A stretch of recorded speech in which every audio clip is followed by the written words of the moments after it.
17장 3절입니다.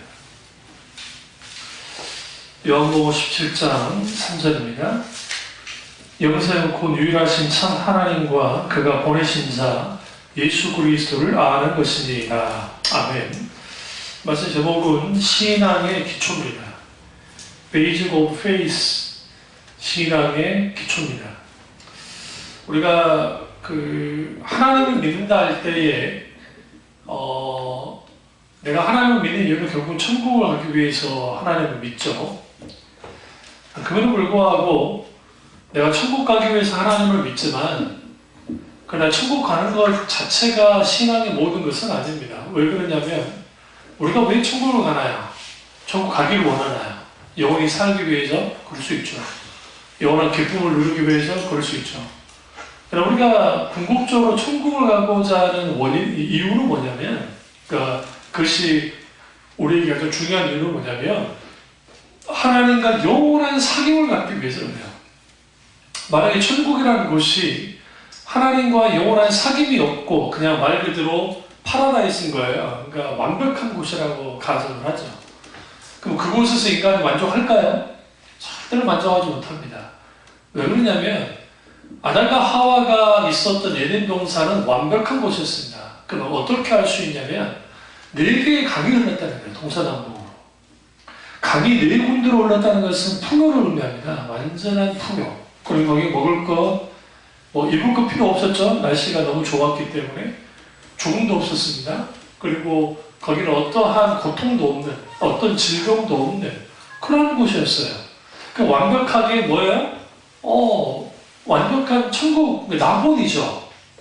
그런데 인간이 그 낙원에 있어도 하나님을 알고, 오늘 말씀처럼 유일하신 참 하나님을 알고 보내신 자 예수 그리스도를 아는 것, 그걸 또 알아가는 것, 영원한 하나님과의 사귐이 있어야 우리가 천국 갔을 때 되고 천국의 의미가 있는 거예요. 그러니까 불교 신자들도 그들의 극락이 있다고 합니다. 그리고 이슬람 교도들도 자기들만의 낙원이 있다고, 그들도 이제 천국이라는 표현을 쓸지 모르지만 있다고 말합니다. 일반적인 모든 종교가 내세에 대해서 말하고 있어요. 그런데 그 내세라는 것이 결국은 그들이 말하는 내세는 이 세상에 있는 고통, 이 세상에 있는 아픔, 이 세상에 있는 부조리, 이 세상에 있는 악, 죄악, 고통, 기타 그런 것이 없는 완벽하게 행복하게 살 수 있는 곳, 그것이 천국이라는 거예요. 그들이 원하는 그 내세이죠. 그럼 신앙의 기초는 영생이에요. 그러니까 영생을 기초로 해요. 그러니까 영생을 얻는 것은 우리가 어떤 노력을 해가지고 마지막에 영생을 얻는 것이 아니라 예수님이 우리에게 성령을 주셔서 성령이 우리에게 중생의 역사를 하시면 하나님의 영원한 생명이 우리에게 주어지는 거예요. 다시 말하면 죽고 난 다음에 영생을 누리는 게 아니라 그건 당연히 누리는 건데 실제로 그 영생의 출발은 죽고 난 다음이 아니라 내가 예수님을 믿고 다시 태어났을 때 우리에게 영원한 생명이 주어지는 거예요. 이걸 잊으면 안 돼요.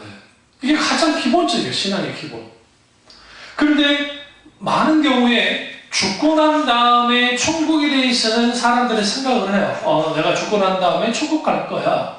근데 정작 우리가 살아있을 때 중생의 체험을 통해서 하나님 나라의 삶을 살아야 되는데 그걸 살지 않는 거예요. 살지 않는 거예요.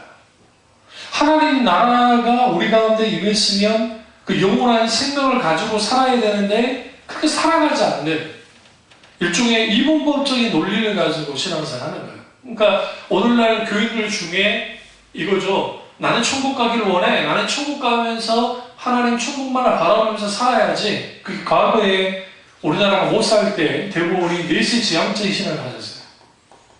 그래서 교회마다 찬양이 하늘 가는 바늘길이 서쪽 하늘 붉은 노을 그런 찬양들이 많이 불러졌고, 그러니까 그런 찬양들 속에서 내세에 대한 하나님 나라에 대한 소망을 가졌던 거예요. 그런데 좀 잘 먹고 잘 살게 되니까 이제는 천국에 대한 관심이 거의 없어요. 내세에 대한 관심이 없어요.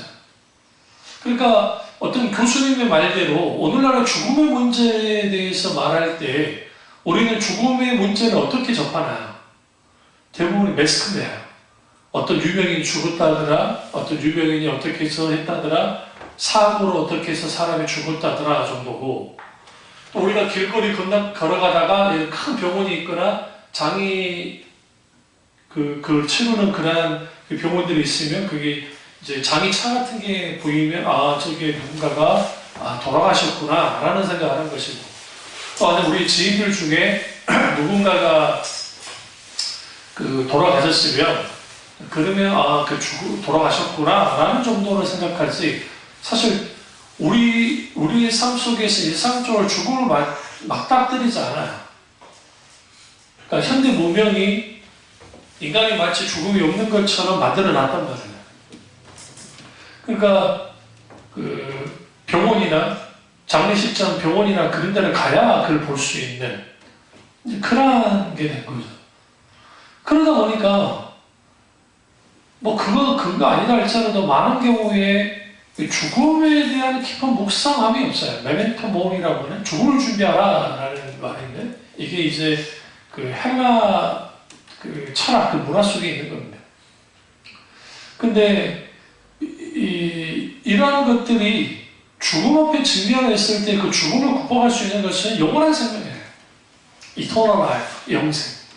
그러니까 하나님은 우리에게 영생을 주셨다는 거예요. 근데 재미있는 표현이 두 가지. 곧 유일하신 참 하나님과 첫 번째, 두 번째 그가 보내신 자 예수 그리스도를 뭐하는 거다? 아는 것이니라. 안다. 여기서 쓰인 단어는 기로스코예요. 기로스코. 경험을 통해서. 그럼 왜 믿는다 하지 않았을까? 좀 이상하지 않으세요?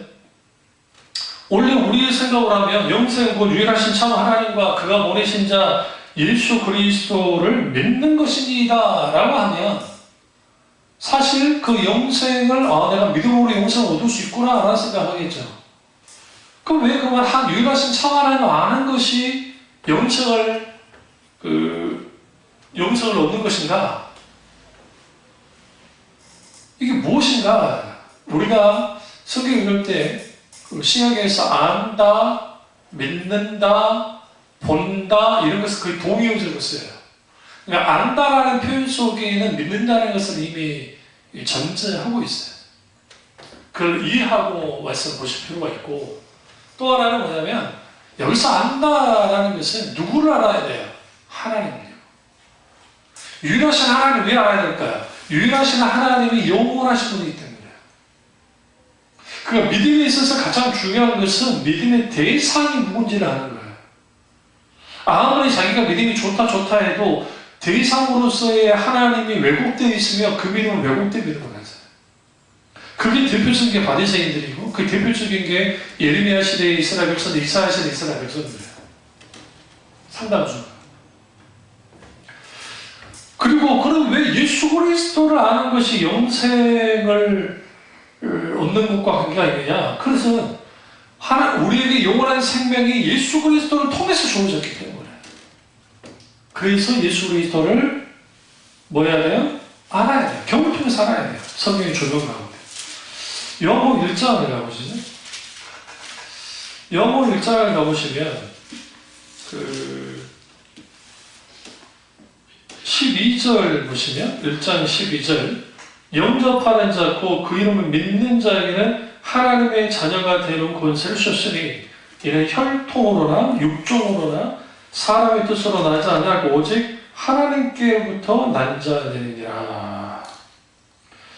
여기서 우리가 중요한 게 뭐냐면 영접하는 자, 그들이 영접을 했는데 그냥 영접하는 것이 아니라 그림을 믿는 자가 영접한 자라는 거예요. 영접하라는 것은 엎드려 맞이하는 거거든요. 이게 왕 앞에 엎드리는 걸 뜻해요. 완전 엎드리는 거예요. 엎드리는 게 왜 이제 이게 고대 시대의 왕정 시대의 문화를 좀 이해하셔야 되는데, 신하가 왕 앞에 와서 탁 엎드립니다. 진시 왕자 같은 경우에는 그 암살의 위협 때문에 약 11m를 떨어졌대요. 그러니까 11m 떨어진 상태에서 신하가 하도록 했어요. 왜냐하면 칼로 와서 탁 달려오는 시간이 있잖아요. 11m면. 그러니까 자기를 지키는 사람이 충분히 방어할 수 있도록. 그러니까 혹시라도 그럴까봐. 근데 이제 고대 시대에 신하가 그 왕 앞에서 이렇게 딱 절을 하잖아요. 그 목이고 목을 다 숙일 거잖아요. 그 왕이 칼로 목을 베도 된다는 의미예요. 무슨 아시죠? 그 정도로 복종한다는 것을 드러내는 것이에요. 그러니까 우리가 주님을 영접한다는 것은 우리 인생을 영접하면 어서 오십시오. 응? 우리 음식점 갔을 때 오세요. 그 정도의 영접이 아니야. 왕으로서, 주인으로서 내가 완전히 복종한다는 것을 드러내는 것, 그것이 영접이에요. 물론 또 하나의 의미는 받아들인다는 의미가 있어요. 그러니까 주님이 내 주인으로 나의 구세주로 받아들인다 라는 의미도 있지만 그 영접의 의미는 그런 의미가 있습니다. 그래서 그 영접하는 자가 곧 그 이름을 믿는 자들, 이게. 그러니까 그 이름을 믿는다 할 때 그 이름이 누구예요? 예수님이죠. 예수님의 이름을 믿는 자. 여기서 고대시대의 이름이라는 것은 우리처럼, 여러분 물어볼까요? 여기 신주이라는 이름이 있는데 그 신주이가 신주이 이름 자체가 신주인가요? 신주이라고 이름이 불려지는 거잖아요. 그러니까 나라는 사람이 있는데, 안수국이라는 목사가 있는데 그 안수국이라는 이름이 나는 아니에요. 안수국이라는 이름이 내게 불려지는 것 뿐이지. 똑같이 예수님 했을 때 예수님의 이름 할 때 그 예수님의 이름이라는 게 이름 자체가 중요한 게 아니에요. 그 예수님이라고 불려졌던 그분이 중요한 거죠. 그러니까 예수님이라고 불려졌던 나사렛 예수 그리스도라고 불려졌던 그분을 믿는 거예요. 예수님이 왜 의도적으로 그러니까 성경에 보면 나사렛 예수 그리스도라는 표현을 계속 써요. 의도적으로. 뭐냐면 예수스라고 하는 예수라는 이름은 과거에 우리나라 철수 영희처럼 빈번한 이름이었기 때문에 예수 이름으로 그러버리면 그 예수가 나사렛 예수 그리스도인지 일반 그냥 개똥이 같은 그런 이름인지 몰라요. 십자가에서 죽으신 예수 그리스도를 드러내기 위해서 나사렛 예수 그리스도라는 표현을 쓰는 거죠. 우리가 그 기도 다 끝난 다음에 마지막 어떻게 끝내나요? 예수님의 이름으로 기도드렸습니다. 아멘. 그럼 물어보죠. 우리가 예수님의 이름으로 기도드렸습니다. 아멘. 안 하면 기도 응답 하나님 안 하시나요? 성경 보시면 너희가 내 이름으로 기도하지 않았었다. 이제 내 이름으로 기도하면 무엇이든지 기도하면 하나님이 응답하실 거다라는 말씀이에요. 예수님이. 그럼 우리가 알아야 될 게, 우리가 영어 같은 데 보면 In Jesus name and prayer라는 것도 하지만 그냥 그거 하지 않고 그냥 다 끝내버리는 경우도 있어요. 영어 같은 데 보시면. 우리 개혁교회 전통은 예수님의 이름으로 기도했습니다. 아멘 하는 거예요. 근데 여러분 중요한 게 예수님의 이름으로 기도했습니다. 아멘 그렇게 한다고 해서 그것이 마술적인 능력이 있어서 그 기도가 종결되어지고 하는 게 아니라, 그게 아니라 내가 예수님으로 말미암아 예수님으로 힘입어서 예수님을 의지해서 이 기도를 드렸습니다. 하나님. 왜? 유일한 중보자가 예수님이니까 내 기도의 중보자는 예수님밖에 없으니까 내가 예수님 그분을 내가 의지하고 예수님을 그분을 믿기 때문에 내가 이렇게 기도합니다. 그래서 예수님을 통하여 내 기도를 드리오니 예수 하나님 내 기도를 받아달라는 의미를 갖고 있는 거예요. 그러니까 신학교에서도 그런 논쟁을 하는 게, 야 예수님의 이름으로 기도하면 하나님 응답해주고 예수님 이름으로 기도하지 않으면 응답하지 않는 것이냐, 이런 두 논쟁이, 이게 웃긴 거야. 일종의. 물론 예수님의 이름으로 기도드렸습니다 라는 것은 또 다른 차원으로 보면 신앙 고백적 의미도 있기 때문에 반드시 예수님의 이름으로 기도해야 돼요. 그러니까 해야 되는데 중요한 것은 예수님의 이름으로 기도했습니다 할 때 그것이 그 자체가 마술적 능력이 있는 건 아니라는 걸 분명할 필요가 있어요. 이게 신앙의 기본이에요. 그러니까 그럼 왜 제가 말하느냐? 가톨릭은 어떤 성인의 이름으로 기도를 하는 거예요. 성인. 뭐 성 마르코여 우리의 기도를 들어주셔서 성 나가요 우리 기도를 들어주셔서 하면서 막 그런단 말이에요. 그러니까 결국은 우리가 하나님 앞에 기도할 때, 그리고 예수 그리스도의 이름을 믿는다는 의미가 2000년 전에 이 땅에 오셔서 성경에 기록된 나사렛 예수 그리스도를 믿는 자에게 하나님의 자녀가 되는 뭘 줬다? 권세를 주셨다는 거예요. 근데 그 권세와 동시에 또 하나가 우리에게 주어지는데 그게 뭐냐면 유업이에요. 그 유업이 뭐냐? Eternal life, 영생이에요. 영원한 생명. 영원한 생명을 하나님이 주시는 거예요. 그래서 우리는 이 하나님과의 그 관계가 왜 중요하냐면 우리가 이 영생은 유일하신 참 하나님과 그를 보내신 자 예수 그리스도를 아는 것이니라 할 때 이거 알려면 관계를 가져야 돼요. 14절, 요한복음 1장 14절도 한번 보죠. 말씀이 육신이 되어 우리 가운데 거하심에 우리가 그의 영광을 보니 아버지의 독생자의 영광이요 의리와 진리가 충만하더라. 여기서 독생자의 영광이요 했을 때 이 독생자라는 단어가 헬라어로 모노게네스라는 단어예요. 이 모노게네스라는 단어인데 그 뜻은 하나님의 유일하신 아들이라는 뜻이에요. 우리 독생자 하면 뭐예요? 그냥 외아들 정도 되죠. 우리 그 신앙고백할 때 그 외아들, 우리 주 예수 그리스도를 믿사오며 하잖아요. 사도신경을 보면. 그 외아들이라는 표현이 이제 우리가 오해하는 게 그 어떤 집에 그냥 외아들인가 보다 라고 생각하면 안 돼요. 그러니까 이렇게 해야 돼요. 하나님의 유일한 아들을 믿사오며. 그게 아주 중요합니다. 그런데 여기에서 이 모노게네스라는 단어는 또 하나 의미가 있는 게 뭐냐면 하나님과의 관계에서 특별하게 나신 분이라는 뜻이에요. 하나님과의 관계 속에 있어요. 그러니까 성령을 잉태되셨잖아요. 아주 특별하게 태어나신 분이에요. 그렇기 때문에 우리가 하나님을 알려면, 예수 그리스도를 알려면 성령의 조명 가운데 하나님과 우리 사이에 관계가 있어야 된다는 거예요. 그 관계가 있어야 영생은 유일하신 참 하나님과 그 보내신 자 그 아들을 아는 것이다 라고 하는 그 말씀이 무엇인지를 알 수가 있어요. 그게 신앙의 기본이에요. 그러니까 예수 믿는 사람의 밑바탕에 뭘 깔고 가냐면 하나님의 영원한 생명이에요. 물론 여기서 조심스러운 게 뭐가 조심스러우냐면 마치 천국을 간다 할 때에 기차표, 비행기표, 편도 끊어가지고 그냥 천국까지 쭉 날아가고 기차로 쭉쭉 타고 가는 그런 식의 그 구원받는 게 아니라는 거예요. 구원은 세 가지 시제가 있다 했죠. 이미 우리는 구원을 받았고 받고 있고 그 다음에 받을 것이다. 너희 구원을 이루라라는 말씀드렸잖아요. 너희 이미 구원을 얻었다라는 표현도 쓰고 지금 현재 얻을 것이다라는 표현도 써요. 성경에. 세 가지 시제가죠. 그렇기 때문에 우리가 중생의 체험을 했어요. 그리고 영원한 생명이 우리에게 주어졌어요. 그렇다고 해서 그리고 구원의 여정이 끝났냐? 그걸로 완성됐냐? 그렇지 않아요.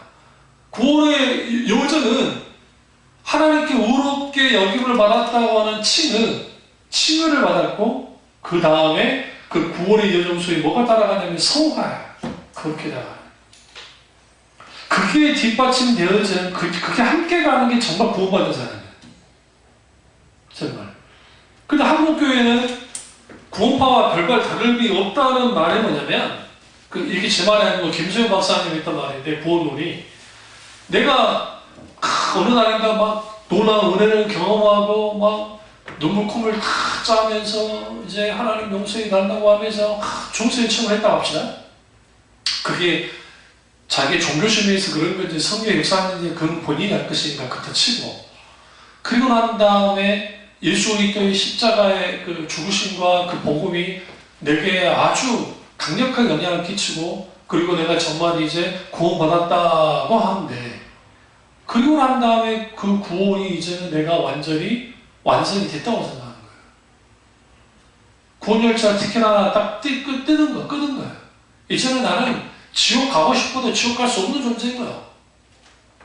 얼마나 담대한지. 거기에는 여러 교리들을 이용합니다.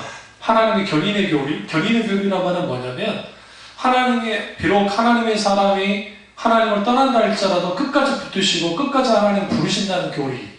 그게 다른 감리교나 성결교나 뭐 그런 데에서는 그걸 받아들이지 않지만 이제 우리 칼빈주의에서는 받아들여요. 하나님의 그런 은혜가 있으니까. 왜? 하나님은 끝까지 버리지 않으시니까 부른 자들을 버리지 않으신 분이시기 때문에. 근데 그런 교리에 오용을 하는 거예요. 오용을 해가지고 내가 어떻게 살아도 그렇게까지 말하지는 않지만 내가 어떤 종교적인 체험이나 뭐든 영성의 경험을 한번 했으면 내가 이제 천국 그냥 계속 갈 수 있다라고 생각해요. 그럼 거기에서 구원파에 뭐가 나오냐면 율법 폐기론이 나온 거예요, 일종의. 근데 율법 폐기론이 왜 나왔냐? 예수 그리스도의 십자가로 구원받았으니까 더 이상 율법은 나와 상관이 없고, 그러니까 당연히 내가 이제 구원받기 전에 졌던 죄, 내가 구원받고 난 다음에 죄가 다르다는 거야. 내가 구원받았고 이제는 내가 그 다음에 지은 죄는 굳이 회개할 필요가 없다는 거야. 왜? 나는 이미 구원받아버렸기 때문에. 구원받아버렸기 때문에. 그러니까 이런 구원파적인 신앙관을 한국교 교인들이 생각보다 많이 갖고 있어요. 그러니까 구원파만 갖고 있는 게 아니라. 물론 구원파 교리는 그것만이 문제가 아니라 더 큰 문제들이 안에 있긴 있지만 보편적으로 할 때 그러는 거죠. 그러니까 그러다 보니 교회 안에서는 신자 같은데 교회 밖에서는 아주 세상 사람과 다를 바가 없어지는 그런 것들을 봐요. 그러니까 기본적인 신앙의 베이스 안에는 성경에서 말하는 인격체신 하나님을 아는 것이 깔려 있어요. 이거 기초예요. 타종교와 기독교의 차이가 뭐냐면 타종교는 인간이 신을 알기 위해서 찾아가요. 그러니까 호메로스의 일리아드 오디세이라든지 그런 데 보면 여기에 모험담도 있지만 그 여러 신들이 나오고 막 포세이돈부터 시작해서 막 신들이 나와요. 그러면서 신들이 어떻다는 걸 이제 하는 거야. 근데 불교가 어떤 종교든 간에 그들이 신을 알기를 원하니까 그 신을 찾는 거예요. 계속. 그리고 자기들이 종교적인 노력을 통해서 높은 경지까지 올라가서 신을 알기를 원하는 거예요. 근데 오늘날 기독교에서도 그런 식으로 하나님 믿는 사람들이 있어요. 그건 착각이에요. 기독교 시작은 하나님의 계시로부터 시작됐어요. 계시. 하나님이 찾아오셨어요. 여기서 계시는 revelation, 베일을 벗다라는 뜻이에요. 그러니까 하나님이 자신의 베일을 벗고 보여주는 게 계시예요. 그러니까 하나님은 우리에게 하나님 자신을 있는 그대로 보여준 거예요. 그게 계시예요. 당연히 신앙의 출발도 내게 보여주신 하나님, 어디 보여줬어요? 성경 말씀을 보여줬죠. 일단 첫 번째, 특별히 계신 하나님의 성경 말씀을 통해서 보여줬고, 그러나 이 성경 말씀에서 하나님을 보여줬지만 인간의 안목과 인간의 생각을 가지고 이 말씀을 아무리 읽어봤자 하나님을 발견할 수도 없고 하나님을 만날 수도 없고 하나님을 경험할 수도 없어요. 그게 뭐가 필요해요? 성령의 조명하심, 성령의 비추심, 성령의 역사가 있어야 돼요. 하나님 은혜가 필수적으로 있어야 돼요. 그러니까 하나님께로부터 하나님의 은혜와 성령의 조명과 성령의 역사가 말씀을 통해서 성경 말씀을 깊이 깨달아고 보면 그 말씀 가운데서 인격체신 하나님을 만나게 되고 인격체신 하나님을 만나게 되니까 하나님을 알게 돼요. 첫 번째로 보면. 또 두 번째는 뭐냐면 기도예요. 우리가 하나님 앞에 기도를 합니다. 뭘 놓고 기도를 해요. 그런데 하나님께서 그 기도를 들으시고 놀랍게 하나님의 역사하시는 게 있어요. 그게 뭐예요? 응답이에요. 그 기도의 응답들을 통해서 하나님을 알아가는 거예요. 알아가는 거예요. 그리고 우리 삶의 현장에서 경험하는 하나님이에요. 그러니까 아브라함이 하나님을 알게 될 때는 그가 종교적인 노력을 하고 종교적인 열정을 가지고 이제는 신을 알아야지, 신의 경지를 알아야지 그렇게 돈 닦듯이 신앙생활에서 하나님을 아는 게 아니라 삶의 현장에 찾아오셔서 그를 만나주시고 그에게 역사해주신 하나님을 경험하고 난 다음에 엘올람의 하나님, 영원하신 하나님, 영원하신 하나님, 그 하나님을 알았고, 엘샤다의 하나님, 전능하신 하나님을 알았고, 여호와 이레의 하나님, 모리아산에서는 여호와 이레의 하나님을 안 거예요. 여호와 이레의 하나님을 알게 될 때 공급자이신 하나님, 예비하신 하나님을 알고 그가 믿었고 그 하나님이 그의 하나님이셨어요. 동일하게 신앙의 기본은 인격주신 하나님을 아는 것으로부터 시작되고 그것은 뭐와 연결된다? 영생과 연결됩니다. 영원한 생명과. 근데 한국교회에서 상당 부분이 안 그런다고 하지만 천국 가기 위해서는 마치 어떠한 종교적인 열정, 종교적인 의식, 종교적인 어떠한 덕을 쌓아야 마치 천국 갈 수 있는 것처럼 만들어졌답니다. 그게 카톨릭만의 문제가 아니에요. 카톨릭은 그들이 천국 가려면 이 세상에서 덕을 쌓아야 돼요. 종교적인 덕을. 그러니까 그들이 말하는 그 성기도, 성지순례도 가야 돼요. 이슬람 교도들은, 이슬람 사람들은 메카를 꼭 가야 돼요. 그래야 천국 갈 수 있다는 거예요. 사우디아라비아 메카가 있거든요.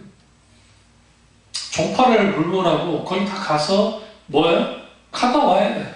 깔려 죽으면 되잖아. 마찬가지로 카톨릭도 그렇고 이러한 이 교리들을 쭉 들여다보면 자기의 공덕 그런 것들을 드러내요. 그럼 왜 그럴까요? 그게 하나님을 몰라서요. 그러니까 우리 인간의 공덕 정도로, 인간의 자기 의 정도로 구원해 주시는 하나님으로 생각하는 거예요. 그런 신이 세상에 널렸어요. 어디? 부처님도 그렇고, 이슬람의 알라도 그렇고, 이슬람의 알라가 하나님이라고 하는 웃기는 소리 하지 말았어요. 알라가 야훼라고 하는 그 히브리어 야훼, 혹은 이제 영어로 여호수아, 그러니까 여호와라는 단어가 제호바라고 하는데요. 그 단어가 아랍 사람들의 아라비아어로 이제 알라가 됐다 하는 거예요. 알이라는 게 이제 신을 뜻해요. 하나님을 뜻해요. 근데 엘이라는 것도 하나님 뜻이거든요. 엘샤다이, 엘로힘, 이제 여러 단어들이 있는데 그런 것들을 따왔는데 그 하나님 신명칭은 성경에서 가져왔는지는 모르는데 그럴 수는 있어요. 그러니까 신명칭은. 그런데 이름만 갖고 왔어요. 그런데 그 알라라는 신이 성경에서 말하는 하나님은 아니에요. 무슨 말인지 아시죠? 그러니까 착각하면 안 돼요. 이슬람들이 포교하면서 이런 말을 해요. 우리 그 기독교인들, 유대교인들을 믿고 있는 그 하나님 이름이 똑같다. 우리 그 하나님 믿는다. 근데 그 하나님이 아니에요. 왜? 이슬람은 그들이 만드는 하나님을 믿는 거예요. 그러니까 그 유대교와 기독교 영향을 받아서 이슬람교를 마호메트가 만들어냈기 때문에 그러니까 성경에서 말하는 인격지신 하나님이 아니에요. 여러분 무슬림들이 기도하죠. 하루에 5번씩 기도하잖아요.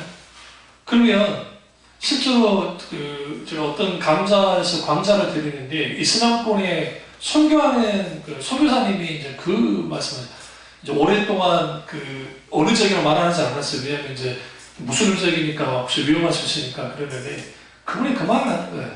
이제 어떤 무슬림 쪽 깊이 좀 친하게 돼가지고 이제 물었다는 거예요. 야, 얘네는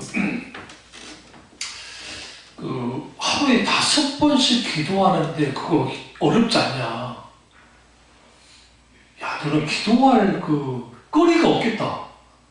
하루에 5번씩 기도를 하려면 얼마나 힘드냐? 그러니까 피시 웃대. 그러니까 왜 웃냐? 그러니까 너는 좀 뭘 몰라도 모르는데 왜 모르냐? 그러니까 우리 거기 가서 기도하는 거 그냥 기도문만 계속 하는 거야. 기도문. 뭘 아시죠? 기도문. 자기들 기도문이 있어요. 그 기도문을 계속 외우고 계속 그거 하는 거야. 그럼 이제 하늘에서 놀랐죠. 야, 그러면 니네 알라와 대화하냐? 이해를 못하는 거야. 무슨 대화? 그냥 우리는 기도를 올리는 것 뿐이야. 신이 우리 그 정성과 기도를 봐서 신이 알아서 그냥 신의 뜻대로 뭐 응답하시는 여튼 그러실 거고, 우리는 하는 것은 우리는 이걸 그냥 그렇게 하는 것 뿐이야. 뭐 무슨 대화를 나눌 수 있다는 말이냐. 그러니까 아니다. 우리 기독교에서는 하나님의 인격체이신 분이시고, 그리고 그 인격체이신 하나님과 우리는 대화를 나눈다. 그게 기도다. 우리는 이해를 못한다는 거예요. 이슬람권에서 그 사람들이 충격을 받는 게 뭐냐면, 하나님은 전능한 하나님이고 하나님은 무소부재하시고 그들과 하는 하나님, 그 교리적으로 비슷하게 나와요. 그런데 그들에게 있어서 알라라는 신은 아버지가 아니에요. 아버지가 되지 않아요. 그러니까 그들의 관계는 주종의 관계일지 모르지만, 예수님은 우리의 친구가 되시고 우리의 아버지 되시고 우리의 하나님 되시고 우리의 구원자 되시고 우리의 제일교 되시는 하나님이신데, 그게 안 되는 거예요. 인격성의 교리예요.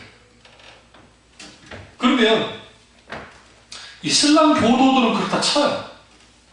불교도들이 부처님한테 그 부처님과 대화나누나요?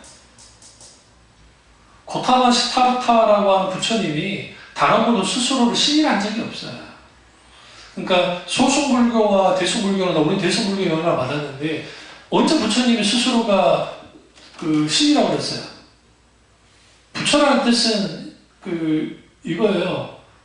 깨닫는 자, 해탈했다. 그런 뜻이에요. 어떤 세상의 종교도 그들이 믿는 신과 인격적인 관계를 갖지 않아요. 그래서 갖지 않아요. 그래서 하나님은 우리에게 인격체이신 하나님으로 나타났어요. 그래서 왜 주님이, 예수님께서 영생은 곧 유일하신 참 하나님이에요. 그래서 참 하나님이 굉장히 중요해요. 그리고 그가 보내신 자 예수 그리스도를 아는 것이에요. 하나님을 알아야 돼. 알려면 하나님과 릴레이션십, 관계를 가져야 돼. 그 관계가 어떤 관계냐? 사랑의 관계, 주종의 관계, 사역의 관계, 내 생명을 다 드릴 수 있는 그런 관계, 그런 관계를 가져야 돼. 그런데 문제는 뭐냐면, 오늘날 너무나 많은 교인들의 신앙관 중에 어떤 신앙관이 갖게 되어져 있냐면, 하나님을 한 곳에 있다가 딱 고정시켜버리는 거예요. 그러니까 성경에서 말하는 하나님을 딱 고정시켜놔요. 교리를 아니까.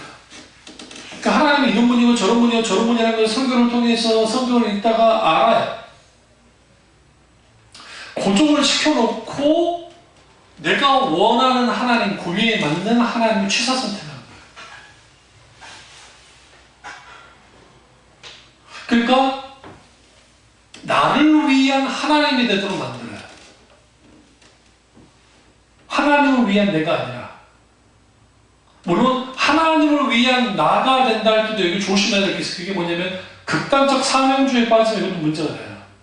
그것도 제가 이번 컨퍼런스에서 다룰 텐데, 그러니까 하나님을 위한 내가 되는 것은 맞는데, 중요한 것은 나를 위한 하나님과 하나님을 위한 나 사이 중에서 이 둘 다는 같이 가야 돼요, 사실은. 그러니까 먼저 하나님을 위한 나로서 내가 바뀌어지고, 그러면 하나님이 비로소 나를 위한 하나님으로서 다가와줘요.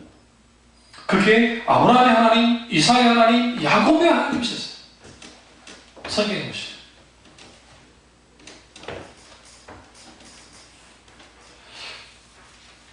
그러니까 우리가 하나님을 어떻게 이해하냐에 따라서 그들의 신앙도 달라져요. 그래서 하나님을 사실적이고도 실제적, 그리고 개인적으로 경험하여 아는 분으로서 실제로 하나님을 알고 믿는 사람과, 첫 번째. 두 번째는 지식과 정보로서 하나님을 아는 사람이 있어요. 여러분, 지식과 정보는 믿음이 아니에요. 정보만 갖고 있을 뿐이에요. 지식만 갖고 있을 뿐이에요. 그거는 경험해봐야 돼요. 부딪혀봐야 돼요. 그래야 알죠. 근데 너무나 많은 경우에 하나님을 지식과 정보 정도로 하나님을 이해하는 거예요. 또 다른 말을 좀 어려운 말로 쓰자면 관념적으로 하나님 하는 거예요. 관념이라는 말은 무슨 말이냐면 생각 속에서만 하나님을 아는 거예요. 생각, 하나님이 이런 분이야 저런 분이야 라는 생각만 해요. 근데 실제로는 삶 속에서 그 하나님을 경험한 적이 없어요. 그리고 성경에서만 하나님을 관념적으로 이해하니까 그냥 하나님 맞으면 실제로 우리의 삶의 현장에서 경험하고 현재는 삶 속에서 그러니까 현재적 삶 속에서 경험하여 아는 하나님이 없는 거예요. 그러니까 무슨 놀이를 하냐면 저도 그 과거 어렸을 때 목사님들 설교를 듣다가 때는 그런 의문을 하나 가진 적이 있어요. 그게 뭐냐면 구약의 하나님의 역사에 대한 설교들, 신약의 하나님의 역사에 대한 설교들을 하고 사람들이 아멘 한단 말이에요. 그런데 어느 날인가 그런 의문이 드는 거예요. 성경시대의 하나님의 역사에 대해서는 우리가 아멘을 막 하는데 과연 그럼 오늘날 내게 살아서 역사하신 하나님은 과연 어떤 하나님인가 하는 거예요. 어떤 하나님인가? 막상 현실적인 문자가 딱 생기면 성경에서 말하는 하나님은 막 아멘 하고 어떤 간증하는 사람들, 소위 믿음 좋다고 하는 사람들, 그 사람들의 그걸 가지고는 막 같이 아멘 하지만 사실 정작 내가 경험하고 아는 하나님이 얼마나 되냐는 거예요. 그때 뭘 봤냐면 신앙과 그러니까 말씀과 신앙의 괴리, 간격을 봤어요. 간격을. 그러니까 많은 교인들이 성경시대의 역사 속에서 일어나는 역사들, 일들, 그것을 아멘하면 잘해요. 얼마나 믿음들이 좋은지. 그리고 그때에는 하나님이 직접 역사하시고 하셨으니까 믿을만 할 거라고 생각을 해요. 근데 그 시대보다 오늘날 우리가 더 쉽게 하나님을 믿을 수 있어요. 그건 뭐냐면 보혜사 성령을 하나님 예수님이 주셨기 때문에. 구약에서도 하나님의 초자연적 역사 나타났어도 안 믿는 사람은 굉장히 많았어요. 신약 성경요? 성령이 오셨고 성령이 오셔서 역사를 했죠. 놀라운 성령의 역사가 나타났어요. 그렇다고 다 예수 믿었느냐? 그렇지 않았어요. 뭐가 문제인 거예요? 신앙관이 문제인 거예요. 하나님관이 문제인 거예요. 하나님 어떻게 이해했느냐? 이론과 정보와 지식과 관념으로 하나님을 이해해버리면 그렇게 아는 사람은 그 정도로 끝나요. 하나님이 이런 분이야. 정작 너의 하나님 누구냐? 대천대 신부님의 책 가운데 나의 하나님이라는 책이 있는데 나와 나의 하나님이라는 책이 있는데 그런 것처럼 나에게 있어서 성경에서 말하는 하나님, 아브라함과 이삭과 야곱이 만났고 경험했던 그 하나님 오늘도 살아서 역사하신 하나님이시고 그 살아서 역사하신 하나님이 내게 찾아오셔서 나를 만나주시는 실질적인 그러한 성령의 놀라운 역사 속에 있는 그러한 경험이 필요하다는 거예요. 거기서 알게 되는 거예요. 그런 사람들이 영생을 가진 사람들이에요. 영생. 재밌는 게 그 연예인들 중에 어떤 그 신앙 고백서를 쓰는 그 남자 배우 중에 저보다 한 2살인가 많은 배우인데 누구나 말하지 않겠습니다. 근데 아주 그럴싸한 그 간증문과 글을 딱 그 책으로 냈더라고요. 그 내용을 살짝 보니까 이분이 과연 본어게난 그리스도인일까라는 생각이 제가 의문이 좀 들었어요. 그러니까 왜 그러냐면 거기에는 아직 세상 걸 보지 못한 어떤 그런 것들, 물론 거기에는 이제 봉사, 사회 봉사, 뭐 어떤 그런 것들이 많이 있어서 아주 미담을 많이 했고 정말 좋은 일 한다고 생각하고 박수를 쳐주고 싶었지만 거기에 내면에서부터 끌어오르는 깊은 신앙 고백은 전혀 없어요. 이걸 뭐라고 말하느냐면 일종의 제가 만드는 말입니다만 크리스천 증후군이에요. 그러니까 자기가 크리스천이라고 생각하는 그 증상에 빠져요. 크리스천 증후군. 뭐냐? 인격체신 하나님을 딱 만나고 그분을 경험하게 되어지면 일단 내가 부정되어지기 시작해. 나를 부인하기 시작해. 그걸 나를 깨뜨려요. 그리고 자기를 부인하고 자기 십자가를 지고 주님을 따르게 돼요. 여러 종교적 경험을 가질 수 있어요. 그러니까 그 종교적 경험이 하나님 아는 경험과 다를 수 있어요. 왜? 그런 종교적 경험은 반드시 하나님의 말씀을 분별해야 되고 이후에 열매를 봐야 돼요. 열매. 어떤 사람이 예를 들어 극단적 은사주의에 빠져가지고 육성으로 하나님의 음성을 막 들었다고 합시다. 그게 성령의 역사인지 사탄의 역사인지 자기가 만들어낸 건지 자기가 종교적인 황홀경에 빠져가지고 착각을 한 건지 그건 뭐 그 사람이 알 것이고, 그러니까 그 사람이 이게 본인이 그 음성을 들었다고 가정할 때에 그 사람에 대한 평가는 어떻게 하느냐, 그 음성 듣는 게 중요한 게 아니에요. 열매. 어떤 열매를 맺느냐. 이 사도 바울이 다메섹에서 하나님을 만난 사건을, 예수님을 만난 사건이다 고백을 사도행전만 무려 2번을 더 반복을 해요. 근데 이제 우리는 사도행전 그냥 봐버리면 그게 그냥 시간이 별로 안 지날다니 오랜 세월이잖아요. 오랜 세월이 지난 상태에서 그가 초반에 예수님을 만났던 사건이 그의 노년에, 그러니까 중년 이상 되었을 때의 그 고백을 아주 강렬하게 합니다. 그러니까 한 사람의 인생이 예수를 믿고 구원받았을 때의 그 중생의 경험이라는 것은 그 인생의 평생을 지배하고 가는 거예요. 신앙이. 이게 정말 이런 사람들이 예수를 믿는 사람들이에요. 물론 사도 바울처럼 이렇게 강렬한 경험이 없을 수는 있어요. 그러니까 성령의 그 역사 속에서 그 중생이처럼 여러 경험이 있기 때문에 그 조나단 에드워드 목사님도 그렇고 많은 그 하나님의 사람들, 우리가 구원받았다 할 때에 조나단 에드워드 목사님이 종교적인 화골경과 종교적인 강력한 역사가 있었다고, 그 사람이 눈물 콧물 다 짰다고 해서 과연 그 사람이 그 구원받은 사람이냐, 첫 번째 의문을 던졌고, 그 다음에 그거 없는 사람은 그것도 구원받지 못한 사람이냐, 그럼 어떻게 이 사람이 구원받는 걸 알 수 있느냐? 변화야. 변화되는 거야. 그러니까 아무리 종교적 경험이 엄청나고 막 거기에 막 천사를 보고 무슨 뭐 환상을 보고 뭐를 했어도 거기에 그 사람이 변화되지 않으면, 그 변화 속에는 생각, 사상, 가치관, 그 다음에 인생관 이런 것들이 변화되지 않으면 그 사람이 정말 구원받았다 할 수 있느냐? 크리스천이 몰라. 저도 몰라요. 그거는 하나님만이 아십니다.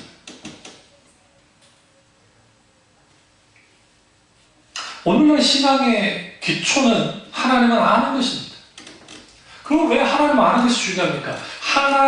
성령의 조명 가운데 하나님을 알아야 우리는 아는 만큼 하나님을 믿을 수 있어요.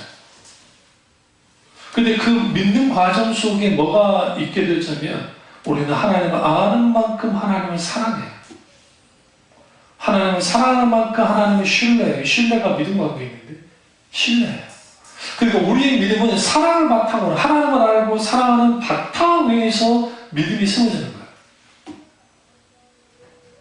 그러니까 내가 하나님을 알아요. 하나님을 아는 만큼 하나님을 사랑하고, 하나님을 사랑하는 만큼 하나님을 신뢰하고, 하나님을 신뢰하는 만큼 우리는 뭐예요?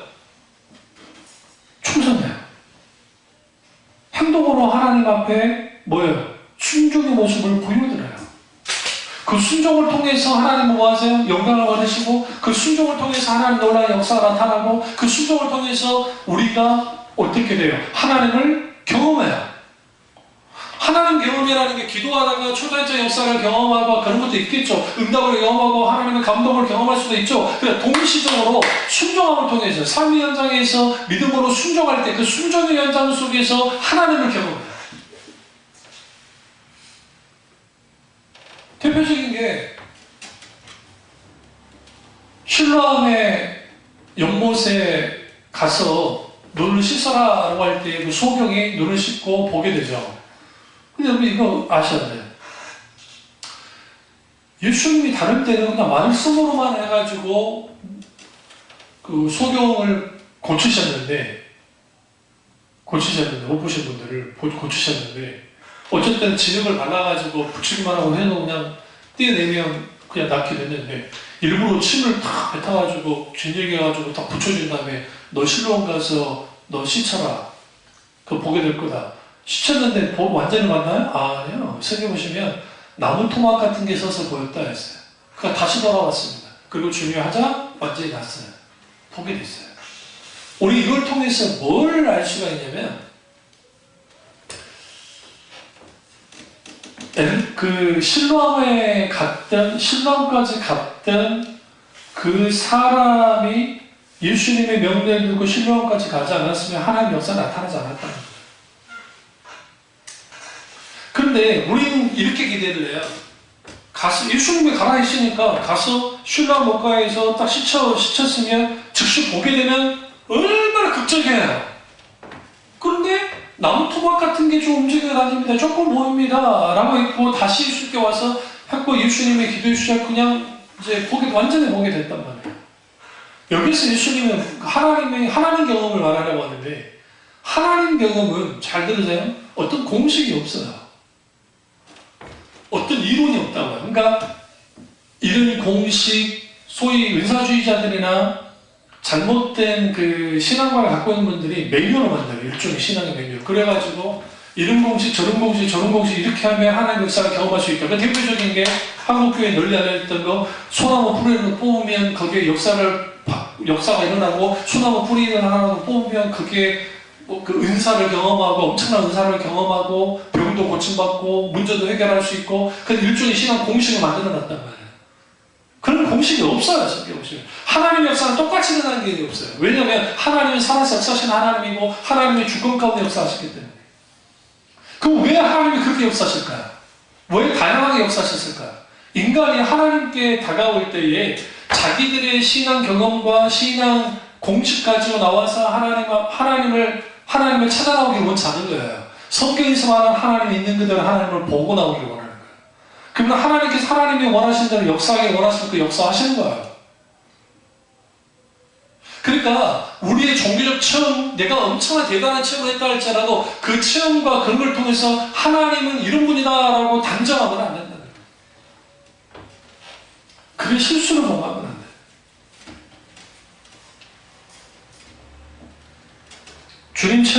주님을 만나는 체험 없이 형식적으로 신앙생활 하는 사람들은 필연적으로 신앙적 방황할 수밖에 없고 크리스찬 증후군에 빠집니다. 맞습니다. 자기는 크리스찬인 줄 알아요. 근데 정작 크리스찬이 아니에요.